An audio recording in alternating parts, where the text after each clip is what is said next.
Hey, what's going on? This is CryptoVatsik. Thanks for joining. As always, nothing of what you're about to see is considered financial advice, and they are just my opinions. If you enjoy this content, I would really appreciate it if you smash that like button, and don't forget to subscribe to the channel. With that said, let's get into some charts. Okay, today I'm going to be covering Solana, and since my last video on it, a lot has transpired, and the current depictions on the chart are just from my last video, when we were trading somewhere around in here at the time. So it has been quite some time since then, but just as a quick recap, I talk about these bear market ceilings, okay, in bear markets that we typically see on a lot of altcoins, which was clearly marked out in red here when we did establish it as an area of support. That then turned into our resistance area of suppression over the course of almost about a year. At the time, I had said my high time frame directional control point was an absolute must hold, so that's the red line here, okay? And we did toy with actually breaking it right here in June of this year. But essentially what it wanted to see out of our bottom here that we had formed in late 2022 was a clean breakout and acceptance above that range level, or the range high, derived from this range back here in yellow. So we did get that, okay, and we had accepted it above as support. We continued our accumulation range, and then we did have quite the capitulation event here, okay, on June 10th, 2023, which would have taken out a lot of stops from this previous low. Then, as you can see, we quickly reclaimed that level in a matter of days,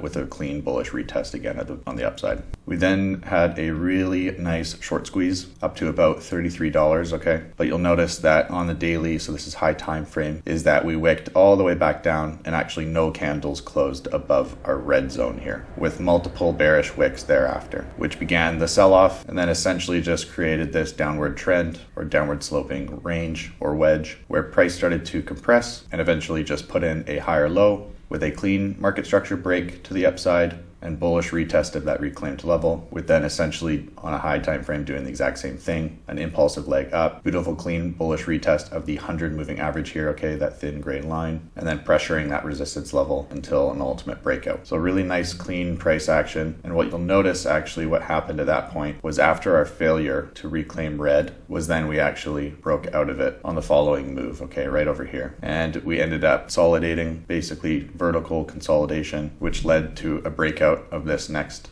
level, which derives actually from a larger range that I had marked out, which comes ultimately from this prior high and the prior low, and then these levels just being the quarter quadrants within the overall range high and overall range low. And you'll notice just price action respecting level to level, compressing underneath the first quarter quadrant of the overall range until a breakout, and then same thing, consolidating, compressing, ascending triangle here before a breakout of the EQ with a pretty expansive move up to then a larger macro consolidation at that range high ultimately with a major deviation above, retest of the lows, and then reverted back to ultimately at the time fair value, I would say, or essentially the EQ of that range from our swing high down to the swing low. And you'll notice just essentially what is a smaller range. You can see the EQ right there. Okay, so down to our swing low here, EQ lining up right on the macro larger range high here, price reclaiming that level, acceptance above for another breakout. So quite bullish price action. So a few really key things that I had said I wanted to see in that prior video, which was ultimately for our must hold level red down here at the time, $15 to hold, confirm our bottom, put in a accumulation range here above that level, a clean reclaim of our red resistance ceiling, and then it was just level to level thereafter playing it up as price expanded. So now looking at this objectively and, zooming out a little bit, staying on the high time frame, we're on the daily still. We've just put in a pretty major area of consolidation here with another clean breakout to the upside, okay, up to 77, almost about $78 here now as our local high. So what does this mean moving forward now? Well, it depends how you want to trade this or how you want to play it. If you're looking long term, personally, I wouldn't be jumping into a long-term position right now if you're going long. I think we're more than halfway through this bullish impulsive leg up. My target currently is in green here for the kind of mid to short term outlook, and it really just stems from this point of breakdown back here that we had in April 2022, which is clearly a breakdown level at that time before we had a major sell-off. So there is going to be sell pressure up in this region. There's liquidity and it's going to suppress price if we do reach it, but given the parabolic move here that we're starting to form, I do think we will hit this target. But again, if you're just looking at this from a long-term perspective, I think patience is going to be your friend. In the prior video, I had said that taking long-term positions down here and down here were really good. And just as a reminder too, from another chart that I shared back in November 8th, 2022, I had marked out those buy zones in green here as my buy zone 1. And then if we were lucky enough to get it, I had marked out my buy zone 2. And I said these are my accumulation ranges until we start to break out of this again and start to reclaim areas of resistance. I said don't marry a date because nobody knows when it would happen, but this is the price structure that I was looking for.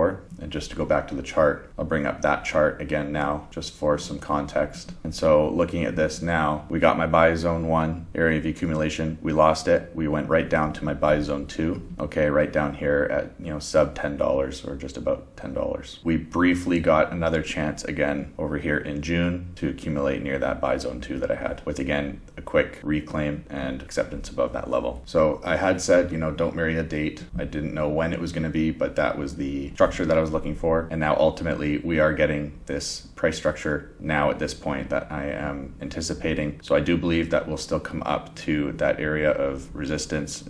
Previously I had marked out in red here that area that I'd like to see us consolidate next at. I'm not certain anymore that we are going to get this. And the reason why, we'll just flip back to the last chart again, is I see this breakdown level, okay, this point of breakdown right here, which price typically likes to be attracted to. So right in here, essentially, I'm taking it from the high and that low till we actually broke down. That's the area that I'm looking at as our next target. It will be an area that we need to reclaim, but looking at it objectively, I'm not so certain that we essentially come up and reclaim it immediately without putting in some sort of macro correction first. Meaning what I would like to see, or what I think is probable, is to put in some more consolidation with another push up into green. And then from that point on, I think that we get a bit more of a larger macro correction back down to this prior range high that we had here, which is a significant breakout level on the macro scale. Just for a little bit of an added piece of confluence, if this is our top somewhere, our local top for this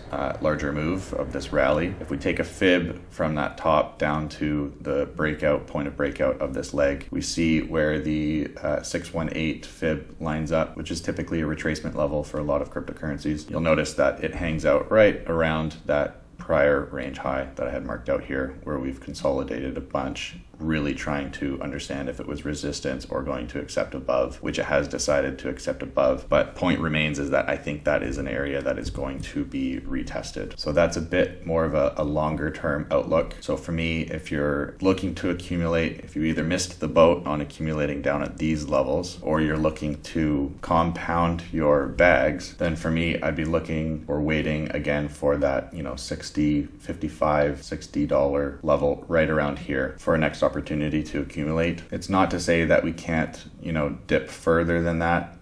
It's certainly possible. I just don't have as many significant levels in between really this kind of $55 to $60 area. I think that if that area is lost, we do a bit of a deeper correction closer down to red, to be quite honest. So depending on what happens here, if we don't, accept it as support on a macro scale, then I do think it's down here somewhere. That's kind of a plan B, but at the moment, it just doesn't make sense to be accumulating during this expansive move up or, midway through the move up. To me, it just doesn't make a lot of sense. At least wait for some sort of consolidation range, especially if you're going to trade on the shorter time frame. You want to be drilling into the lower time frame and looking for those setups. So you start to drill into the 4-hour kind of thing, and you could play this move up to green. So very similar to what we just saw recently is we put in a high, we put in, a low, we put in a higher low, and then ultimately we reclaim this EQ level in here that I talked about earlier. And then that's your area for a lower time frame setup, or we're still on the daily here, but either a shorter time frame trade that, you could take up to your target kind of thing. But for long-term positions, my thesis stands is that I would be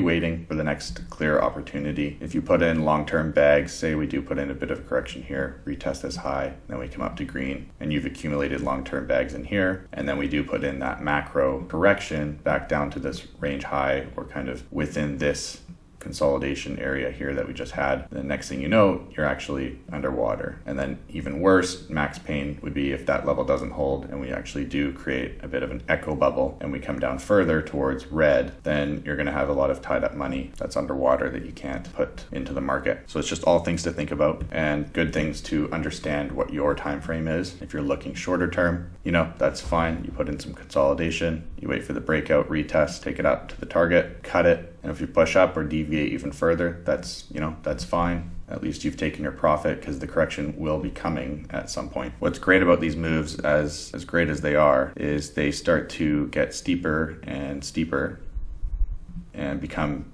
more and more parabolic till it is essentially vertical. So they can move quite quickly with very shallow retracements and not a lot of opportunity to get involved. But what that does is it does on the high time frame create a bubble or inefficient balance in price between the prior area of consolidation. So in here on high time frames, we have inefficient balance or bubble kind of in this area. And then if we get price action doing something like this, we've got quite a bubble in here off of our last area of consolidation. So I do think at the least that this area will be filled and we'll retest this, sub $60 level. So for me on the long-term scale, I'm not going to be FOMOing in yet. I'm sitting relatively comfy from my bags that I had put in down at these levels. And it's not to say that you're too late by any means, that's for sure. I think things are just getting started, but I think that we shouldn't get ahead of ourselves. Things don't just go straight up. We have had some significant accumulation though, so I'm hesitant to say that we will,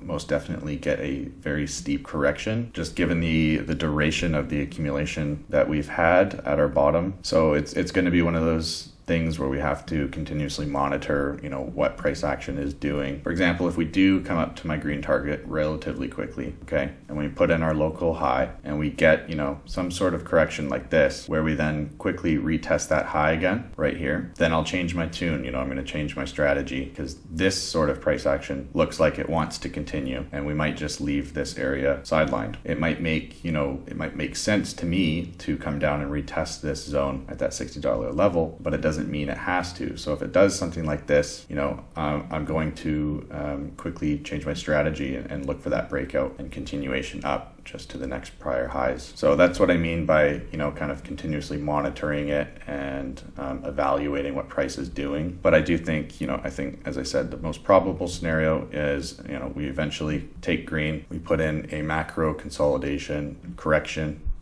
back down to that critical breakout level of the range high, take out some of that inefficient balance on this leg up close to that 618 level, and then possibly put in some form of reaccumulation, okay, off of our initial accumulation down here, and then continuation up for the next macro leg. Anyways, guys, that's pretty much the video today, just keeping it short and sweet on Solana. Thanks again for joining. If you took something away from this video, please don't forget to smash the like button, and if you're new, of course, subscribe to the channel, and we'll see you next time. Peace.